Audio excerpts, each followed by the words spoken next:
நேத்து நம்ம சின்ன தத்தி அரெஸ்ட் பண்ணாங்க இல்லையா, சாரி அது அரெஸ்ட் கிடையாது, விசாரணைக்காக தான் கூட்டிட்டு போயிருக்கோம் அப்படின்ட்டு போலீஸ் தரப்புலையும் சரி அரசாங்க தரப்புலையும் சரி அவங்க வக்கீலும் வந்து கோர்ட்ல சொல்லியிருக்காங்க. பட் ஆனா இது சம்பந்தப்பட்டு காலையில இருந்து நைட் வரைக்கும் நடந்த அந்த ஒரு கலைபரம் போராட்டங்கள் அதெல்லாம் இருக்குல்ல, அதெல்லாம் பார்க்கல இவங்களுக்கு எல்லாம் எந்த அளவுக்கு மூளை வளர்ச்சி இருக்கு அப்படின்றதான் என்னால யோசிக்க முடிஞ்சது. காரணம் 20 வயசுல இருந்து 60 வயசு வரைக்கும் கொஞ்சம் கூட மூளை இல்லாம ஒரு கட்சியில தொண்டர்கள் இருக்க முடியும் அப்படின்னா அது இவங்க கட்சியா தான் இருக்கும், டிஎம்கேவா தான் இருக்கும். ஓகே, 20 வயசு 25 வயசு நான் சொல்லக்கூடிய அந்த ஜென்சி டிஎம்கே சொல்லிட்டு தெரியுறாங்க. அவங்க போய் அந்த செங்கிப்பட்டி அப்படின்ற இடத்துல உட்காந்துட்டு வீடியோ எடுத்து போட்டு இருக்காங்க. வரும் கால தலைமுறையெல்லாம் உங்க பின்னாடி நிக்குதுன்றீங்க பாருங்கடா அப்படின்ட்டு குழந்தைங்க உட்காந்து வேடிக்கை பார்த்துட்டு இருக்குங்க. அந்த குழந்தைங்க அதுங்களை காமிக்கிறாங்க, அவங்களும் வீடியோ சொல்லிட்டு ஆயின்றாங்க. இவங்க எல்லாம் எங்க பின்னாடி இருக்காங்கன்ட்டு சில தற்குறி கூட்டங்கள் கொத்தடிமை கூட்டங்கள் காமிச்சிட்டு இருக்கு. அவங்க நம்மள தற்குறின்றாங்க, தற்குறி அப்படின்றது அவங்க தான். அதனால நீங்க தற்குறினா அவங்க எடுத்துக்காதீங்க. அடுத்ததாகப்பட்டது நம்ம கஸ்தூரி அவர்கள், நடிகை கஸ்தூரி. இது வந்து பெண்கள் பாதுகாப்புக்காக நான் பார்க்கல, தனிப்பட்ட திரிஷா அப்படின்ற ஒருத்தருக்காக நடத்தப்பட்டதா நான் பாக்குறேன் அப்படின்ற மாதிரி கஸ்தூரி அவர்கள் சொல்லிருக்காங்க. அதுக்கப்புறம் நம்ம கட்டப்பாவோட பொண்ணு அவங்க வந்து ஐ ஸ்டாண்ட் வித் உதயண்ணா.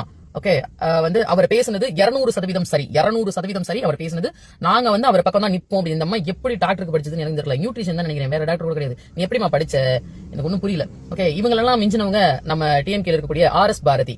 ஓகே, அவர் வந்து சொல்றாரு, நாங்கெல்லாம் ஜெயலலிதா காலத்துல எம்ஜிஆர் காலத்துல எவ்வளவு பேசிட்டு தெரியுமா, எங்களெல்லாம் ஒரு அரெஸ்ட் பண்ணதில்ல. என் பேர்ல 16 கேஸ் இருக்கு, என் தலைவன் பேர்ல 50 கேஸ் இருக்கு, ஒரு அரெஸ்ட் இது சம்பந்தப்பட்ட நடந்தது இல்ல. அதுதான் இங்க தப்பு. ஜெயலலிதா மட்டும் பேசுனதுக்கு ஒத்த வார்த்தைக்கு உங்களுக்கு உள்ள வச்சிருந்தா இனி உங்க கட்சிக்காரன் எவனுமே இந்த மாதிரி பேசிக்க மாட்டான். அவர் எவ்வளவு பெரிய தௌலத் மாதிரி சொல்றாரு, பெரிய பெருமை மாதிரி சொல்றாரு இந்த விஷயத்தை. எனக்கு அதுதாங்க புரியல. நாங்க அவ்வளவு அவதூறு பேசியிருக்கோம் ஒரு கட்சியினரை பத்தி, ஒரு பெண்ணை பத்தி, ஆனா எங்களை அரெஸ்ட் பண்ணதில்ல. இந்த அரசு என்ன இப்படி எல்லாம் பண்ணிட்டு இருக்கீங்க அப்படின்னு கேக்குறாங்க.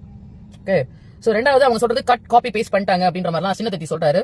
நீங்க இந்த இடத்துல கட் காப்பி பேஸ்ட்லாம் நடக்கல. ஏன்னா நீங்க கொடுத்த வார்த்தைகள் பேசி முடிச்சதுக்கு அப்புறம் இல்ல நான் காவிரி தண்ணியை சொன்னேன் அப்படின்றதெல்லாம் கட் காப்பி பேஸ்ட் கிடையாது. அதே வார்த்தையை நீங்களும் தான் சொல்லிருக்கீங்க. நீங்க சொன்னதை தான் நாங்க பாத்துருக்கோம், நாங்க பேசியிருக்கோம். ஓகேவா? சோ இது சம்பந்தப்பட்டு எனக்கு வந்து இந்த தாவேக்கா அரசு மேல சின்ன ஒரு மனவருத்தம் இருக்குங்க கட்டாயமா. என்ன காரணம் அப்படின்னா, நேத்து இவங்க பண்ண அந்த போராட்டங்கள்ல நிறைய மக்கள் பாதிக்கப்பட்டாங்க. ஓகேவா? அந்த வண்டியை சும்மா நிக்கிறவங்களோட வண்டியை தள்ளி விடுறது, அடிக்கிறது, உடைக்கிறது அப்படின்றதெல்லாம் மிகப்பெரிய சுதந்திர போராட்ட தியாகி அரெஸ்ட் பண்ணி கூட்டிட்டு போனாங்க. அவங்க விசாரணை கூட்டு போனாங்க. அதுக்கு இவ்வளவு போராட்டமா? நீங்க எல்லாம் என்ன நரேட்டிவ் செட் பண்ண விரும்புறீங்க? அவங்க ரொம்ப நல்லவங்க. எல்லார பத்தி நாங்க இவ்வளவு நாள் ஊழல்வாதிகள் நினைச்சிட்டு இருந்தாங்க, இவ்வளவு அசிங்கமானவங்கன்றது ஒவ்வொரு தடவையும் திமுக காரங்களே நேர வந்து எங்களுக்கு ப்ரூவ் பண்ணிட்டு இருக்கீங்க. தாவேக்கா அரசு எங்களுக்கு ப்ரூவ் பண்றதுன்றத நீங்க தான் எங்களுக்கு டைரக்டா ப்ரூவ் பண்றீங்க. அவங்க வந்து ஒரு ஸ்டெப் எடுக்கிறாங்க, ஒரு காய் நகர்த்தி இப்படி இருக்கோ புள்ளி வைக்கிறாங்க, நீங்க கோலத்தை போட்டு நாங்க இப்படிதான் அப்படின்னு காட்டிட்டு இருக்கீங்க. ஓகேவா? சோ தாவேக்கா அரசு இனிமே மேலும் ஒரு தடவை இது மாதிரி நடவடிக்கைகளை ஈடுபடும் போது பொதுமக்களையும் இந்த போலீஸ் அதிகாரிகள் எவ்வளவு மன உளைச்சலுக்கு உள்ளாயிருப்பாங்க இல்லையா? சோ அவங்களெல்லாம் கொஞ்சம் கருத்துல வச்சு இவங்க அரெஸ்ட் பண்ணலாமா இல்ல வேற விதமா இந்த கேஸை வந்து கொண்டு போலாமா அப்படின்றத அந்த அரசு யோசிச்சா கொஞ்சம் நல்லா இருக்கும் அப்படின்னு நினைக்கிறேன். ஏன்னா நேற்று பாதிக்கப்பட்டதெல்லாம் மக்களும் போலீஸ்காரங்களும். அதனால இது ஜஸ்ட் ரெக்வஸ்ட். சோ மீண்டும் இந்த திமுக அரசு தாங்கள் எப்படிப்பட்டவர்கள் அப்படின்றத பொதுமக்களுக்கு இவ்வளவு நாள் உங்களுக்கு ஓட்டு போட்ட மக்களுக்கு நிரூபிச்சிருக்கீங்க. அதுக்கு என்னுடைய சிரம் தாழ்ந்த நன்றிகள்.